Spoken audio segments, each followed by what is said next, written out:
Yes, people, welcome to Man Knows Football. You're here with myself, Guni. Lewis's mic is still on, so you might hear a little bit of echo. But how about this for some news, people? George Petrovic to Chelsea. Here we go. Verbal agreement in place with New England Revolution on a 16 million euro deal. Medical tests booked on Wednesday for the Serbian goalkeeper who's going to compete with Robert Sanchez. My first question is this, people. Who is this guy? And I'm not even trying to say it to diss the thing. Legitimately, who is he?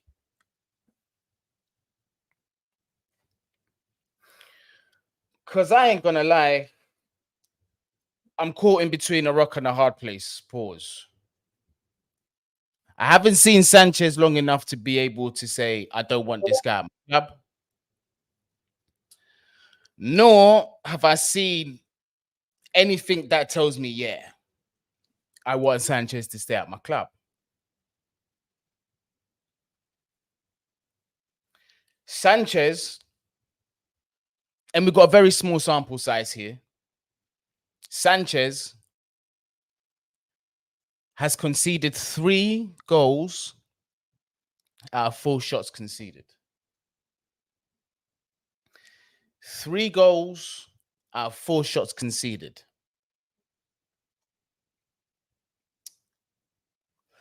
I just hope that Petrovic is a wonder kid that just performs. I hope this is a similar situation to what we saw with Edouard Mendy, where he just came in and hit the ground running.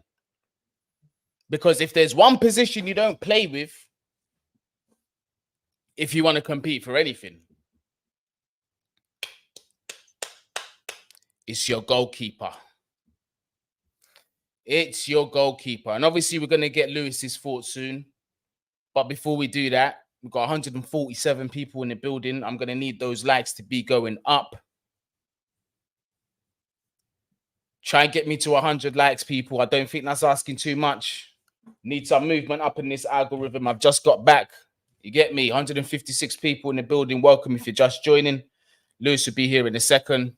We're just talking about this quote-unquote breaking news from Fabrizio Romano. Romano is saying, Petrovic, we have just signed a new goalkeeper, MLS.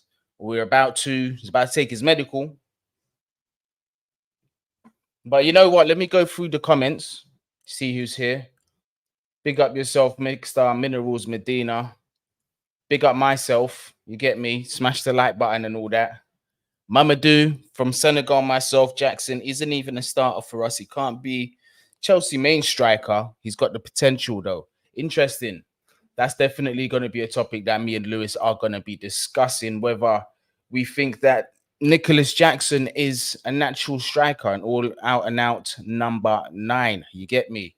I have seen things to make me suggest that he's not quite that. But before people get their knickers and boxes in a twist, yeah, that's not saying he's a bad player. I will elaborate once we get onto that topic. You get me? We've got Lewis back in the car.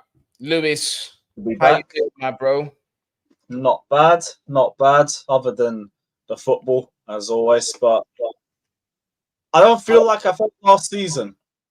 And where people have PTSD over last season, I feel like I've been tortured so much that this 1L don't really hit the same. It's like, oh, whatever, man. Seems like we're getting our fixes elsewhere in the transfer market. And Chelsea have, well, they appear to be close to signing this goalkeeper from the MLS, another MLS goalkeeper, interesting enough. New England Revolution for 16 million euros is George Petrovic. I know nothing about the guy, Lewis. I'm going to just ask you what you think about this signing. I haven't seen much of him other than a little 4-minute comp and all of that. I've tried to see what New England Revolution fans are saying about him, and they said he's another one that could be really good in the future. He's already a great shot stopper. He's good in the air, apparently. Saved a third of his penalties faced, so that could be handy for us in the cup games, potentially. Solid playing out of the back, not like Edison or Allison or anything like that, but like he's not crap at it. Seems imposing. I like that we're going for tall goalkeepers. How tall is he? Don't mind. Like if they think they can come in and bring competition, I trust the scouts on this one. Apparently, his only real weakness is decision making in terms of when to come out and when to sit back, especially in corners and stuff. But that feels like it's something mental, and a bit of experience could help with that. I don't mind. Like, I haven't heard bad things or anything too worrying. So, cheap deal gets us some competition for Sanchez. We'll see who's better out the pair of them. I don't really have much to even make on Robert Sanchez at this point, so it's just nice to see two fresh faces competing in goal. Welcome to Chelsea, innit? But yeah, I don't know too much. I'm just glad I'm not hearing a lot of bad things. Look, I'm agreeing here with Ricardo. Oops, we're getting a bit of feedback. It's gone now. From me? Oh. Nah, it's gone now. We're good now. We're fine. Why are we not going for an elite goalkeeper, says Ricardo Henry. Personally, I agree, bruv. I honestly agree. I think it's the goalkeeping position shouldn't be underestimated. This blatantly says that he's just going to be a number 2 for Robert Sanchez. And, you know, I know it's a bit early and it's very knee-jerk to make a judgment on him as a goalkeeper, Robert Sanchez. However, this guy, out of 4 shots he's faced, has conceded 3. Now, it's relative, obviously. It's not a lot of shots. And some of those shots he could do nothing about. But it doesn't exactly strike me with confidence. Yes, I'm willing to give him a chance. But with all things considered, right, fell to 3rd in the pecking order at Brighton in terms of goalkeeper. But I hear that's down to arguments with De Zerbi. It's not necessarily down to his ability. Do you trust him going into this? Gone? Losing Ben Roberts as well, who's the goalkeeping coach we've got. Right. The whole bringing him back. Do you trust him? Do you trust himself to hold? Do you trust him to hold down a number 1 spot after this season? I haven't seen enough to call it. That's the thing. I'm with you as well, because that one stat gave me the same vibe. Not the same thing where I'm writing him off, but it's concerning. But something a couple of games can give me a better idea about. He's not done anything too alarming. There's been a worrying moment or two each game. But for the most part, I haven't looked at him and thought he's culpable for anything. So, I don't know. I need a lot more game time with Robert Sanchez to figure him out. Like, yeah. I'm with you on it. Like the 3 goals conceded with 4 shots on target. It's not ideal. It's not ideal. There's meant to be a plan with this, but I need to see more. I mean, if it was up to me, right, and you know, people in the chat, whether you agree with me or not, I wouldn't be against spending north of 60, 70 million on a goalkeeper. Honestly, if that's what it's going to take to bring a top quality goalkeeper, then that's what I'm spending. Because who are you thinking though? Because Onana didn't want us. Mignon doesn't want to join us either. I heard the Mignon situation is not to do with him. It was to do with the price he was offering AC Milan, or what we tried to inquire for. And apparently, it was both.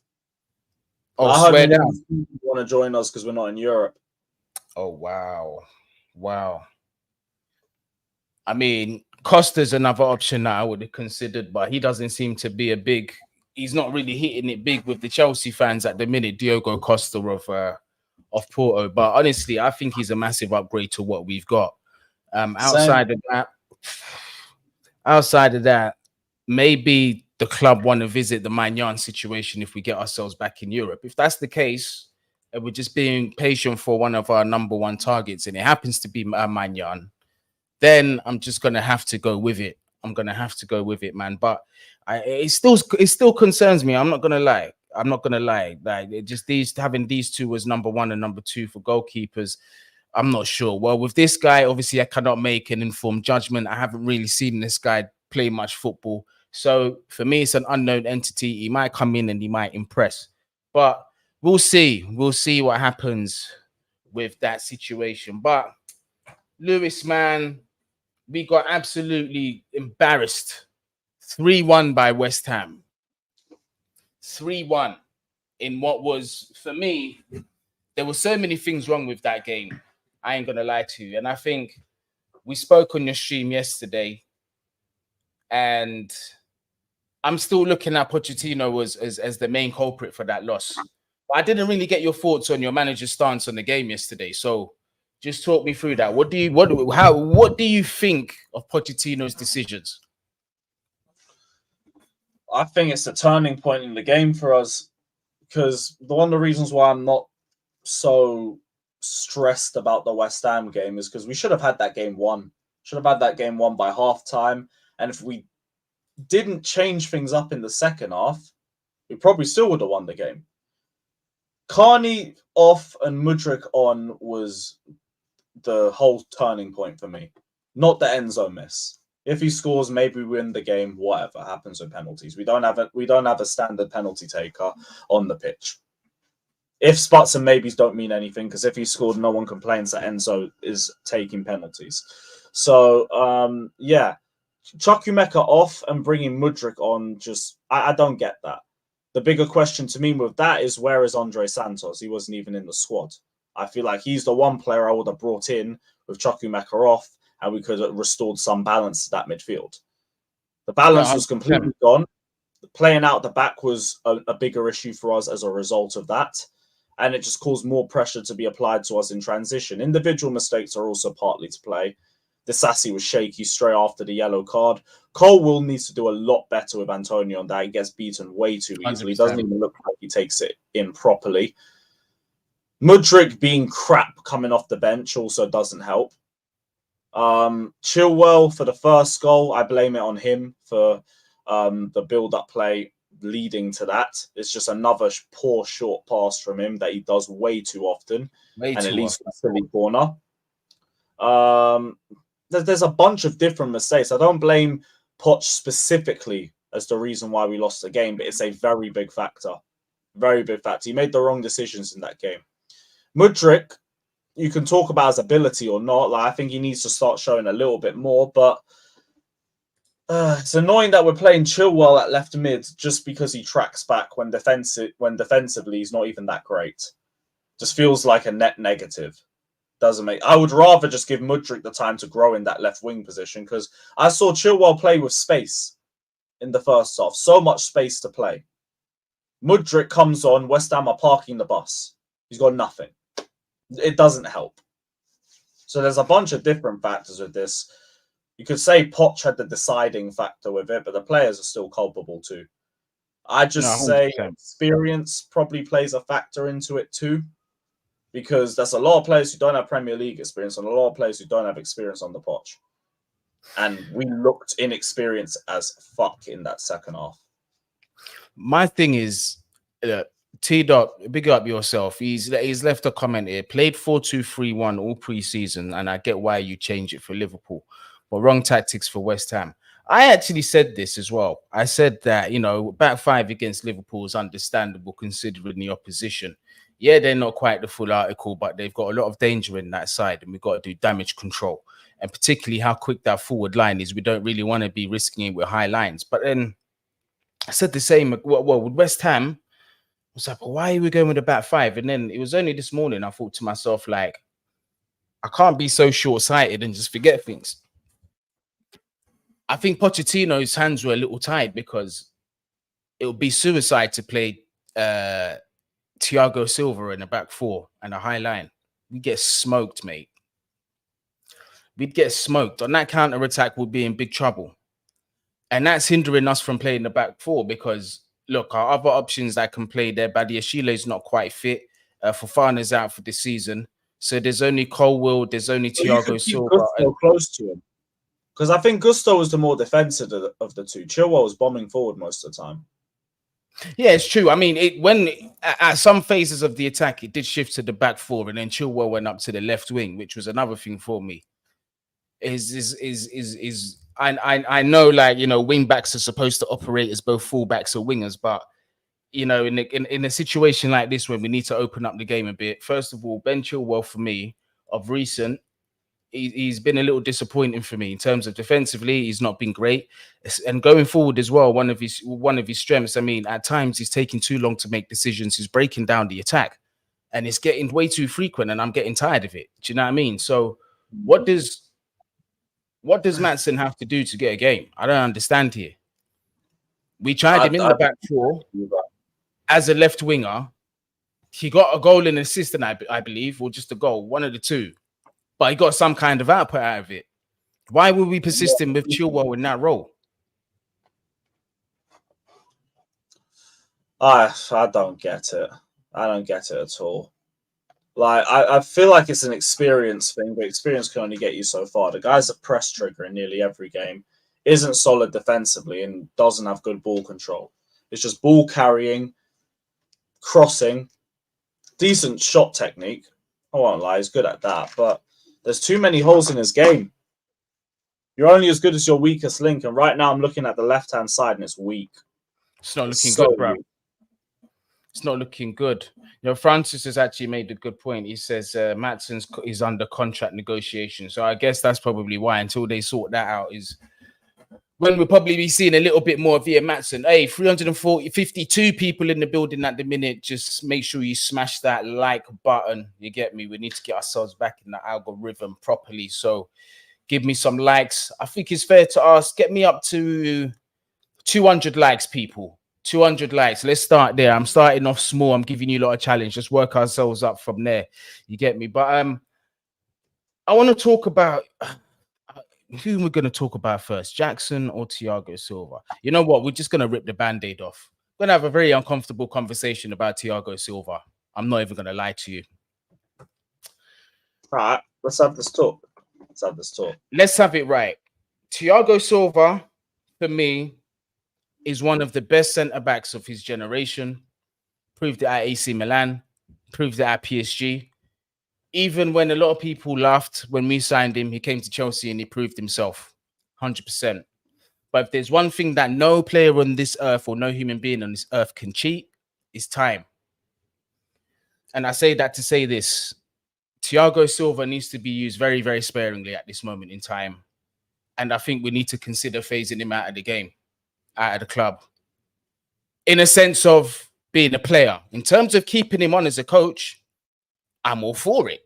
I'm all for it because his professionalism is second to none. His professionalism is basically like the Cristiano Ronaldo of defenders. I would love to keep a character like that at the club.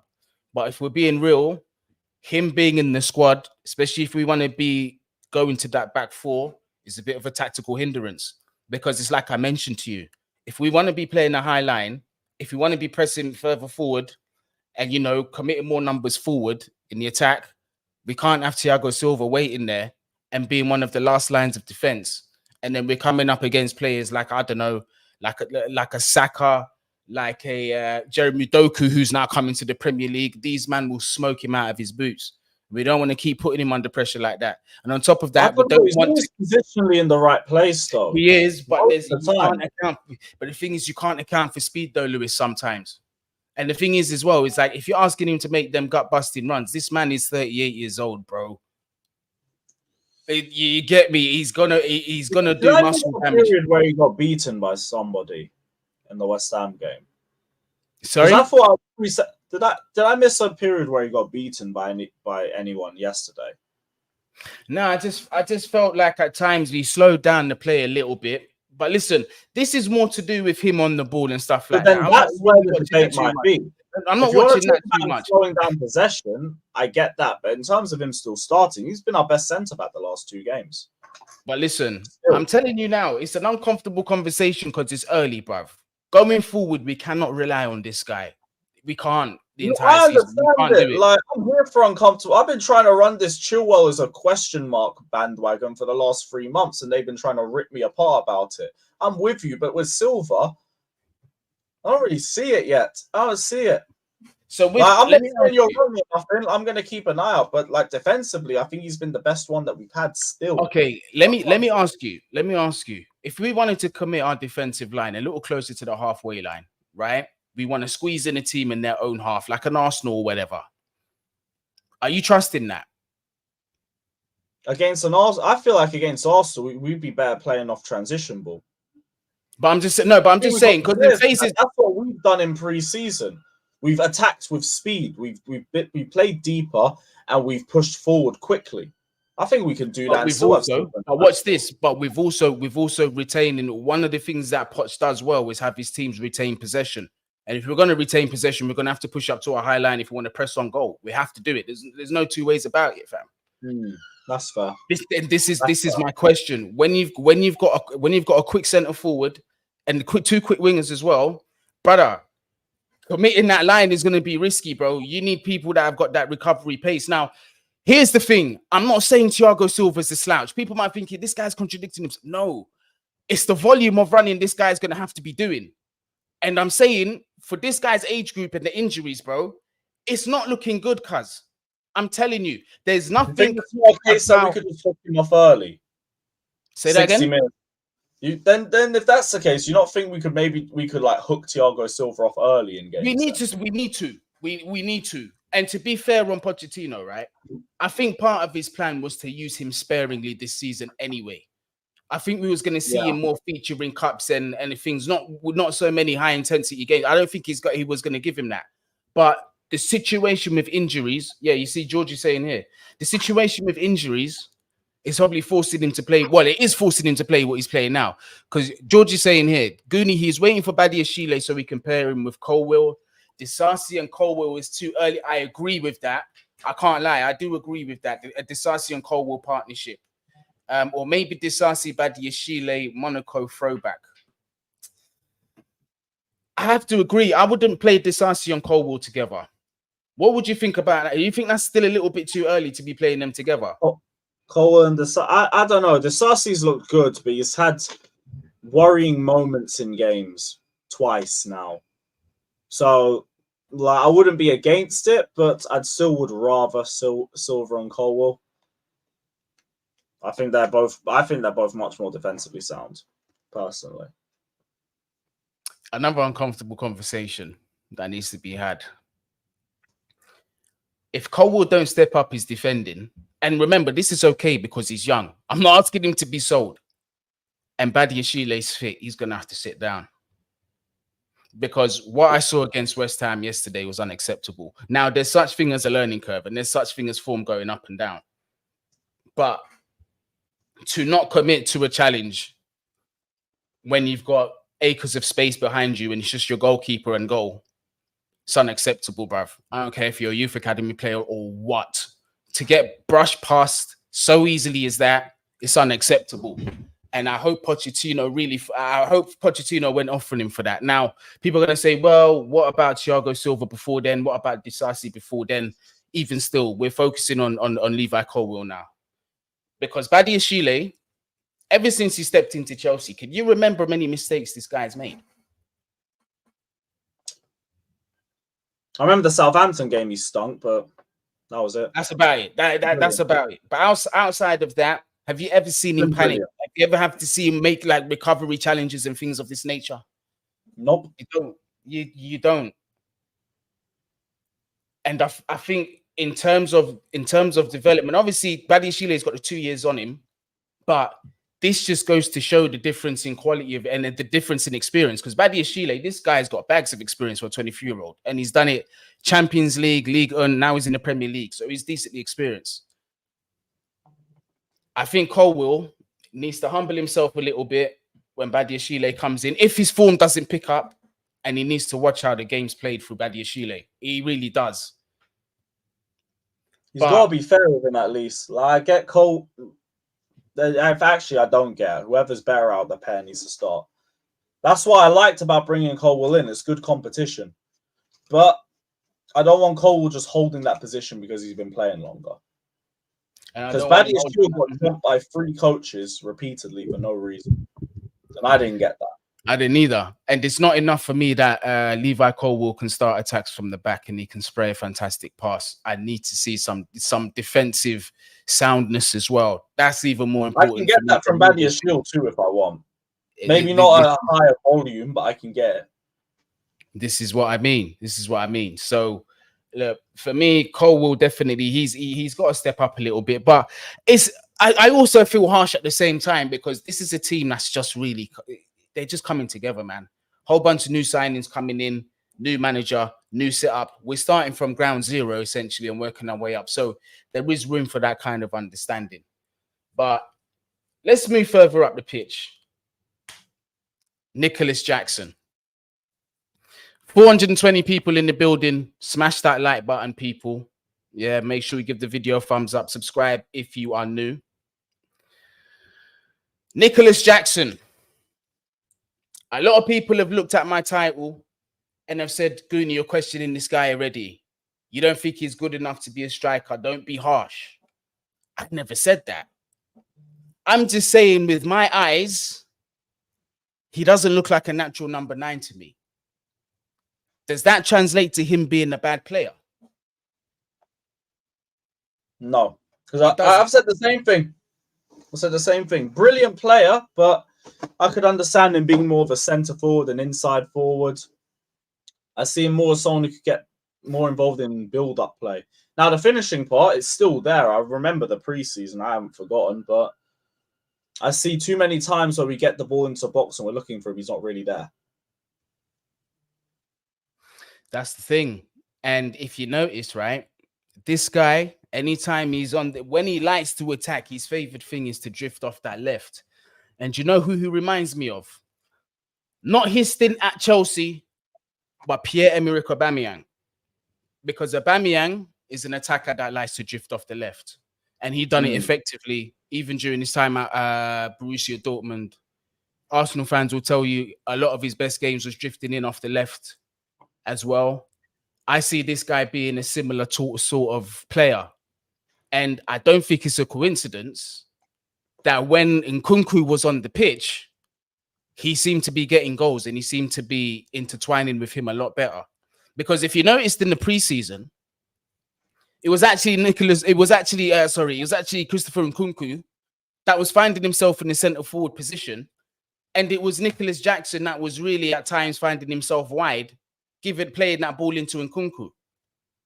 So for me, it kind of shows me, it kind of points to me like he likes to listen. His skill set, 1000%, it adds to our attack. It adds potency to our attack. We can't take that out of our attack. There's no way. But it highlights the fact we need a striker. We need a striker. Now, saying that, would you try and put Jackson out on the left as an inside forward cutting in? Yeah, I'd give it a go because I think he's good enough to beat players. I think he's another physical threat that you could hoof the ball up to if you needed to. Yeah, then you could play him off somebody. That's why Loki thought the idea would have been if we got Vlahovic in. You play Vlahovic in the middle and you play Jackson off the left potentially. But I don't think that one's going to happen now. We don't seem interested in. No, we don't seem interested. And it's disappointing. It's disappointing because I like Vlahovic. I've been a fan of Vlahovic and I've never made a secret of it. And one thing is with him is that I love about Vlahovic so much is his technique when he strikes a ball is so clean. It's what you want for a striker. And he can take a set piece as well, direct free kicks. In this squad right now, when Reece James ain't on the pitch, who's our direct free kick taker? We don't have one. We don't have one where we can say this brother's going to test the goal. We don't have it. Even a corner. You haven't got one. Willian. West Ham, they just signed James Ward-Prowse. He got an assist in 3 minutes off a corner. Willian couldn't beat the first man. Mason Mount was very similar. Who else was on corner duty as well outside of them two? Chilwell, Enzo, James. I could go further. Fabregas, even Hazard was shit at corners. Fabregas had that thing where you play a short pass every single time and it would lead to nothing. Francis is loving saying Vlahovic has scored only free free kicks in 3 years. It's probably Go still through our more. squad. Go through our 25-man squad. How many of them have scored free kicks in the last 3 years put together? Go on, tell Taking me. Cuckoo out, I don't think anybody beats Exactly. that. While they've been in the Chelsea shirt, talk to me. This is what I'm trying to say, blood. We're in this situation where, listen, Francis, I'm with you. That is not no record to be raving and shouting about. It really ain't. It really ain't. But it just goes to show, bruv, where are our set piece takers? Where are they? Where are they, Lewis, blood? Boy. We haven't had free kick takers for years. I've never cared when I've seen players step up for it. Marcus Alonso is the last player where I thought this is going in. Or he's testing a goalkeeper. That's Yeah. the last Yeah. that's the last set piece free kick taker, certified bad boy. And I got to big up Marcus Alonso as well. This guy, when it came to ball striking as well, when it came to technique, that guy was, trust me, I'm talking about his ball striking only, elite striker of the ball, Marcus Alonso. Everything else, as you lot know, questionable. Enzo Fernandez, my bro. Enzo Fernandez. Should he be on penalty duty? Too early to tell. Too early to tell. Because I don't know who should, other than James. I've understood the argument for Jackson. Give your striker the penalties and all of that. We've still not done anything to say I think you should take penalties. Enzo, I get. Like, he's got good ball striking. He's got good placement. Good composure. I could see why he was on penalties. He just missed. He didn't take it that well, which isn't great and everything. But yeah, I think it's too early with him as well. A lot of the problems with Chelsea is just stuff that we haven't really confirmed yet. That's why there's a lot of panic, but there's also a lot of panic about nothing right now. Reece James is good at penalties, though. Reece James is good at penalties. He is, but JJ's making a good point here, man. Love the picture as well, JJ. Can our strikers be on penalties? Yes. This is what I've been calling for. Give our strikers penalties. The guys who train with ball striking week in, week out. The guys who need to put the ball in the back of the net for confidence. Scoring goals for the psychology of a striker, I'm stating the obvious here, is paramount. Why are we designating them to midfielders still, bruv? Jorginho's not here anymore. I'm with it. I get it. Like, if that's the mentality behind it, I understand it. But same way, there's no one there who's been well known for scoring pens. So there's no one that can confidently say it should be them taking it. If you want to give it to Jackson for the confidence boost, fine. No question marks. But I also wouldn't write Enzo off penalties just off that one. Enzo scored his penalty in the World Cup final shootout, although scoring a pen on Lloris isn't that hard. Yeah, that's a good point. But we'll be honest, Chelsea Rogers, the penalty was shocking. For Enzo's standard, that was a shocking penalty. And what I was slightly disappointed about was his confidence went after that. Because up until that point, he was having a decent game. He was actually, showing signs of what he was doing against Liverpool. But when he missed that, you can see the confidence was shot to pieces. And that was a key moment in the game as well, people. Let's not forget, we was actually 1-1 at the time. We were drawing 1-1 with West Ham. Had the opportunity to go 2-1 up, but we didn't take it. And then obviously from there, you already know the rest is history. And we got to talk about some of those substitutions, like you said earlier. You mentioned Mudryk coming on for Chukwuemeka, unfortunately, who looks like he's going to be out for a very long spell. We couldn't even walk out on his own. He was carried off the pitch, the poor guy, man. Actually just getting himself into some kind of form, scored an impressive goal as well. And then that had to go and happen with him. But Mudryk coming in as that number 10, I thought was absolutely shocking. Shocking decision to put him there. All of his creativity has always come from coming off the left-hand side and cutting the ball in. I don't get why we did that. You have Maatsen on the bench, Santos, who wasn't even in the squad. so many other options. I don't understand that. And like I said, that's why I think the game fell apart for us. Ruined the entire team's momentum. I don't. That's why Mudryk had a disaster class, and I'm questioning him a bit, but only a bit, because I need to see a bit more from him. I need to see him get given a bit more faith as well. And we're playing him as a 10. Why? I don't get that. I didn't get it either, because to play in that 10 position, there's things that you got to be able to do. You got to receive that ball and be able to turn on it quickly, right? And still being able to keep the ball close to your feet. Mudryk, for me, hasn't shown me that close control technical ability in the Premier League yet. Have I seen him do it elsewhere? I've seen glimpses of it, but I haven't seen it enough. Mudryk needs to be able to get his head up early and not overhit through balls. How many times have we seen this guy overhit the through balls, the final balls, bruv? I've seen him sometimes do it the right way, though. There's a bit of both of him. Like, he has a habit of cutting inside, and he hits a good pass into the centre. Yeah. But I've seen him do it a couple of times. But he's also had those bad aspects. We should just be keeping him on the left and starting him. I don't want Chilwell in left mid. Does nothing. Yeah, that's ludicrous. In 2 games. Diraj, thank you for the super chat. Enzo didn't take the penalty in the World Cup final. Okay. In fact, he missed in the previous match against Netherlands. Yeah. All right. If this is this man's track record, fam, he needs to sit this one out. I ain't gonna lie. Give the penalty give the penalties to Nicolas Jackson.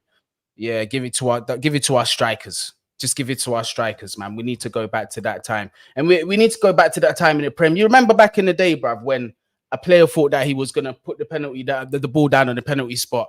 And the man said, what are you doing? Give me that ball, man. I'm taking this penalty. Who do you think you are? That day's gone now. It's gone. You can't just grab the ball off a man and take the penalty and score it, bruv. You can't really do that no more. But yeah, it's one of those. Mudryk, for me, I'm worried about him. But the bright spots I've seen from him, the good times I've seen Mudryk is when he links up with Jackson. The quick little 1-2 passes, breaking into that space, and then you're one-on-one with the goalkeeper, whatever. Obviously, case in point, not a similar situation, but remember that the 1-2 play that he done with Jackson in the preseason. I can't remember who it was against. It was quite a decent goal. Brian, does that give you shades of Timo Werner a little bit? Them quick little those quick little bits of interplay and then getting in with some speed in behind all that. I know that one was different because he was still in front of the defenders, but do you think that's more to his strengths? Kind of, yeah. All the more reason why we should be starting him and playing him off the left. Just reminded me of the little bit of interplay they had in the Liverpool game as well. He didn't get given enough time to really cook on that pitch as well. He only got about 10 minutes. We need to give Mudryk a bit more time. We definitely do. We definitely do. I questioned the performance. It was crap. If you're writing him off this early, I don't agree. The volley was shocking, though. Let's be honest. The volley was shocking. On his weaker right foot. He took on his right. You take that on your left. You swing into it. You don't turn and then try. Yeah. Who has ever scored that? He made it difficult for himself. Yeah, he made himself look stupid with that. Fred CFC fan says, have you guys noticed that when Chilwell left, he gave the armband to Silva and Silva rejected it and gave it to Enzo? I didn't want to see this. I thought it was strange. I didn't actually see that, to be honest. I didn't see that either, but if that's the case, I think Silva's not taking the armband because it's a younger squad and they want to build leaders. Everyone already knows Thiago Silva's a leader. You don't need to give him the armband for that. He speaks for himself. Give it to a Reece, give it to Chilwell, give it to Enzo, the players that you want around the long term, and let them build up those leadership traits within themselves. I understand that. I'm here for it. I don't need Silva to have the armband. Yeah, because it's like we were saying earlier. He's not really got much long left at Chelsea. In fact, his career is coming towards its end, if we're being completely honest. But yeah, man, I'm still very disappointed. Said he spoke to him about it. And they said he explained in like Thiago Silva took it really well. And it was something similar along the lines of that. I think they just want to give it to young players and build up their leadership, build up their mentality a bit. I'm just disappointed at the result yesterday because I spoke with Matisse on here earlier in the week, and we both agreed that, you know, the next 8 games are winnable games for us. We should be looking at, you know, well, now it's 7. No, the next 7 games, not the next 8. The next 7 games, we was looking at a possible 21 out of 21. Now we're looking at 18 out of 21 potentially. Can't dare to go to Luton or wherever we're playing Luton. I don't know if we're home or away, but wherever we're playing, nothing less than a win is going to be acceptable. Absolutely nothing less than a win. Yep. I need a statement on Friday. Not a 1-0. I need 3-4 minimum. I'm oversaying it. I need them to just dominate the game. Do you know what I don't want to see either? I don't want to see a pivot of Enzo and Conor Gallagher. I don't want to see it. I don't want to see it. I know, and this should be sharper by then, though. He should. And listen, and again, this isn't a shot at Conor Gallagher because I actually think he's been deputizing quite well there. He's been putting in decent performances there. But listen, we wasted enough time with Caicedo trying to get this deal over the line all summer. We should have got this done before a ball was even kicked in the Premier League. It's our fault that he's lacking match fitness, because you could see when he came on the pitch that he had no match fitness in him whatsoever. That's a shadow of what we know of him. So that's why I wasn't overly worried. And for him to give away the penalty, the penalty was just a testament to that. Because, you know, like if you've played before, sometimes when you're coming back into the game and you're not fit, there's some balls that you think you can get, but you don't realize that you're half a second behind in your reaction than you'd usually be if you were match fit. That's what happened with him. He thought he could get there, but he was half a second behind. Boom, penalty. It happens. Trust me, it happens. That was just a lack of match fitness with Caicedo. Yeah, we can't be seeing that pivot. I'm sorry. We should have even brought him off the bench. We hung him out. Yeah, exactly. If he was like that, we should have just kept him on the bench, man. We should have just not brought him on. Yeah, it was a panic move. It was a panic move. It didn't work out. Lavia is not match fit either. He's not had much of a preseason with Southampton. That's why he wasn't even in the squad. Yeah, that's why he wasn't even in the squad. So I think it will be asking a lot to have him in the squad against Luton. I think we're more likely to see Caicedo. But going forward, Lewis, can you see us playing this trio, this midfield trio that we keep seeing on social media of Lavia, Caicedo, and Enzo Fernandez as that trio? Do you actually see us going through with that once everybody's fit in that midfield? Yeah, that's balance. That's balance and press resistance right there. Like, as soon as all three are match sharp, that's our midfield. And we should be playing 4-3-3. Or 4-2-3-1 with Enzo furthest forward. I mean, I don't... All right, a few things you've said there. Enzo being the furthest forward midfielder. So he basically saying like occupying that number 10 position at times, basically. If you're playing a 4-2-3-1. But I think with the three of them, you play 4-3-3. Okay, so Lavia at the base and then the pivot, right? Yeah. Okay, cool. All right. Because I thought you meant Enzo at the number 10. That I don't want to see that personally. No, that'll just be you put all three of them into a 4-2-3-1. Okay, now this is what I honestly think. Given Pochettino's track record, I don't think we're going to see much of that. To be honest with you, I think dominantly he's going to want to do the pivot and he's going to want to go with the number 10. I think that's his bread and butter. We might at times see that midfield free, but I tell the peoples, don't hold your breath too much. I'll be very surprised if we see it. But I think it's pretty balanced in the sense of retaining possession, like you said, press resistance, same thing, like you said. Still think it might lack a little creativity. Yes, Enzo can be there to do the job, but you know what? That's a lie, because Caicedo's passing over the past season has massively improved his distribution of his passing. Now, I'm asking him to be like a main creator in the team. No, But if you got Enzo next to you, I'm sure you can do enough to sort of get by.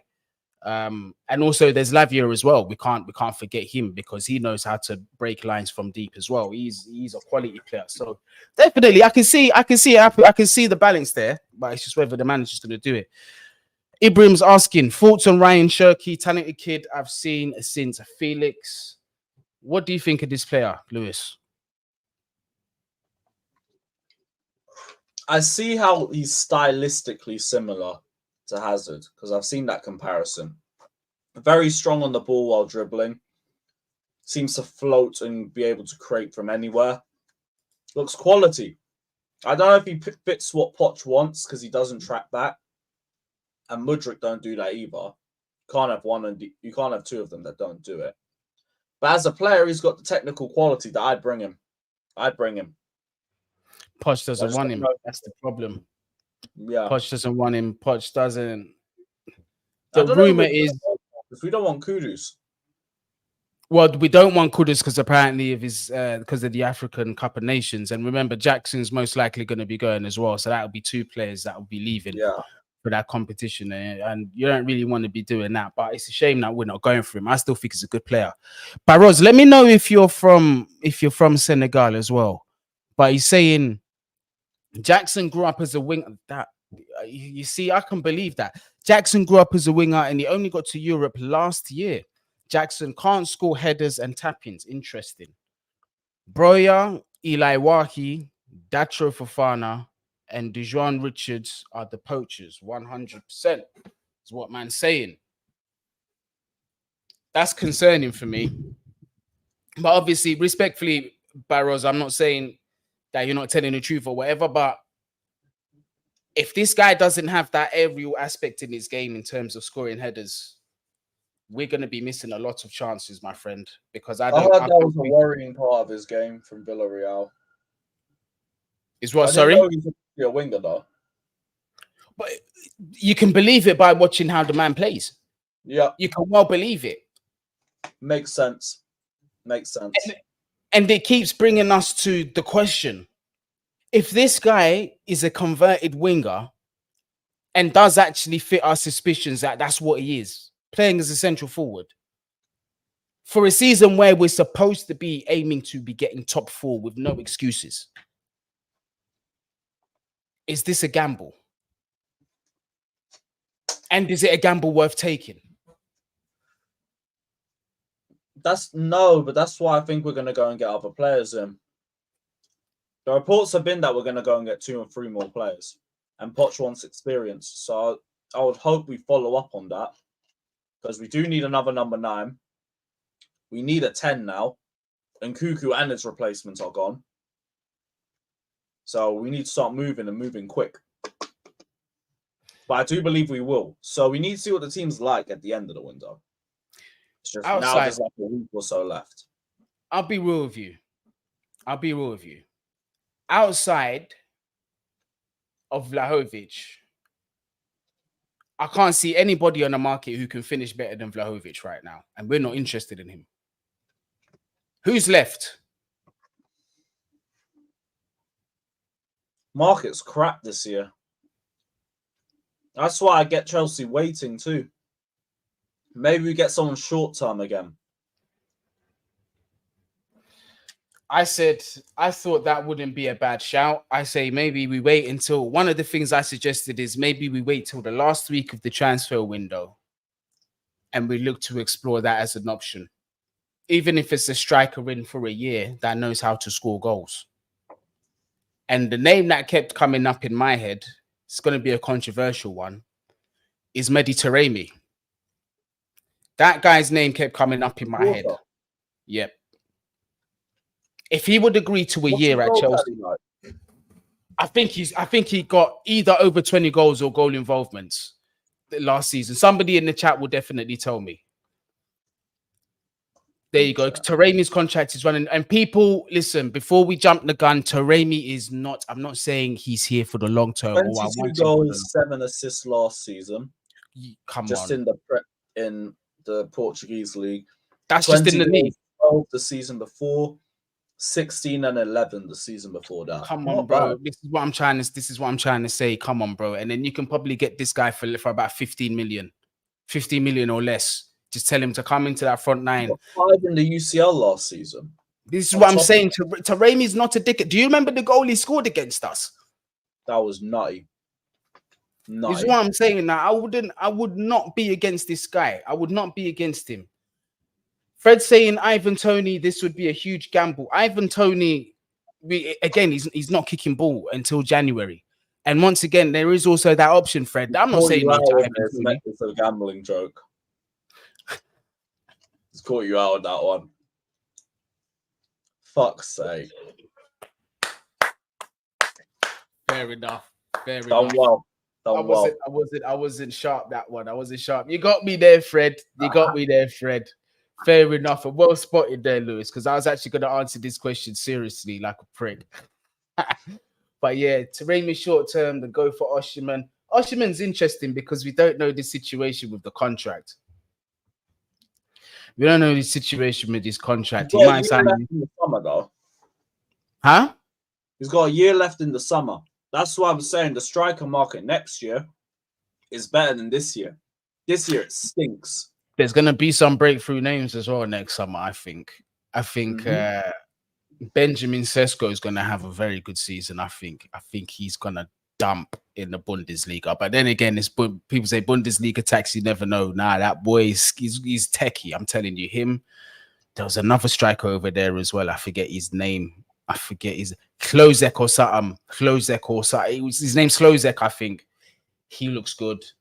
There's obviously the situation with Oshiman. There's the situation with Ivan Toney. So the options do open up. Options, because outside of Vlahovic, really right now, and Ivan Toney, I don't really see anything that's realistic that we can be bringing in and saying, yeah, boom, he's going to get us at least 20 goals this season. He's going to get us the top 4. We need that shit. Klozek, there it is. That's why I don't really know what we do with this.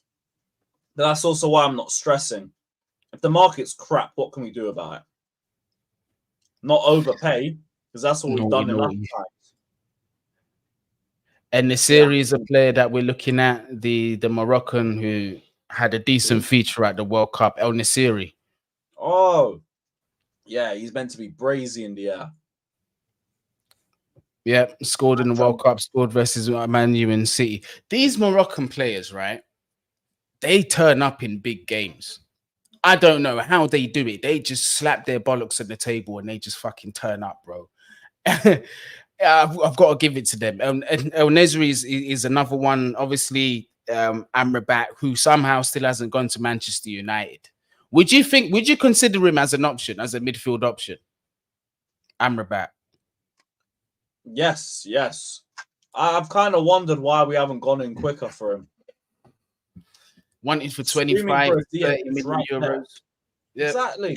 Right there. I would have gone in after the World Cup.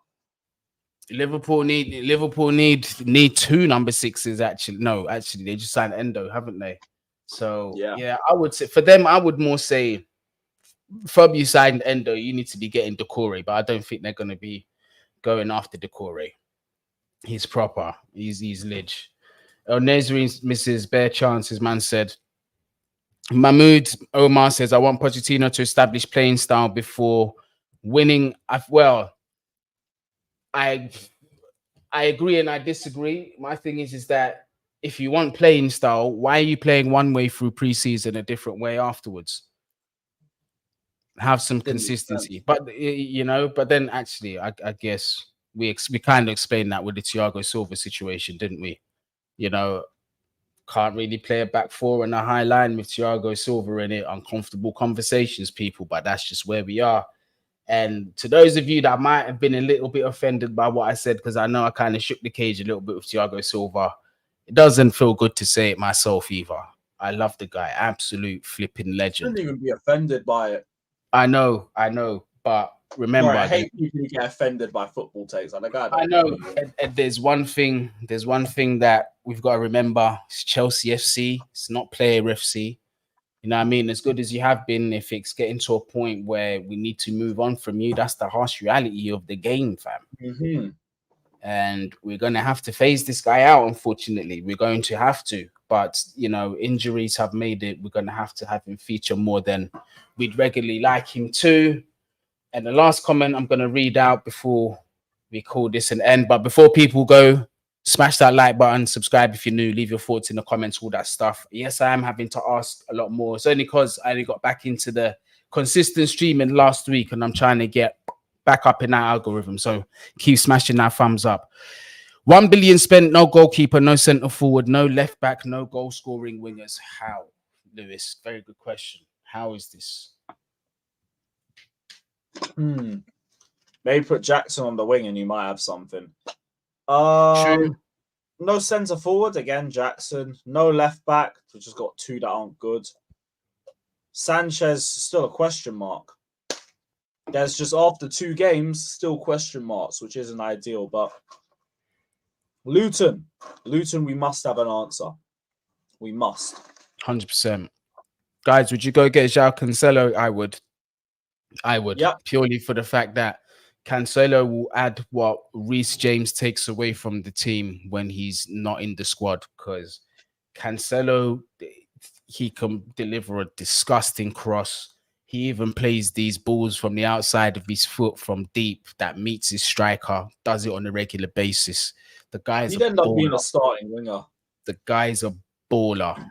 The guy's a baller. But a man says his attitude stinks, bruv. Listen, with some players, especially with some tighter players, you've got to learn how to manage attitudes. What, you wouldn't want Diego Costa? Where if Diego Costa came about again, 23 years old, you're telling me you wouldn't want him because of his attitude? You can't do that. You got to find a way around it. Do you know what I mean? Ronaldinho, you're telling me you wouldn't want him in the team? Look at his attitude off the pitch. You got to learn how to manage these guys, man. There are some nutters in football.